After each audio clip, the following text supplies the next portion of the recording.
jalan macet. Apa enam? Sekarang kita di jalan 88.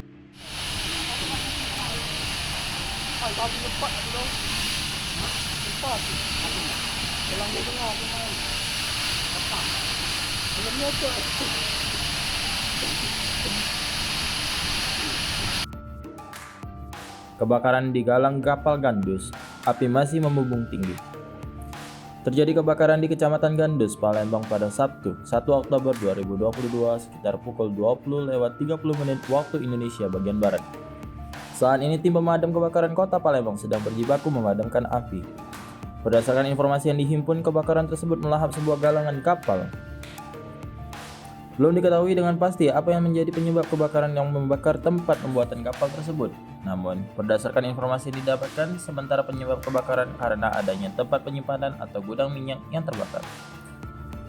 Saat ini di lokasi api masih membumbung tinggi. Pemadam kebakaran Kota Palembang pun masih berjibaku memadamkan api.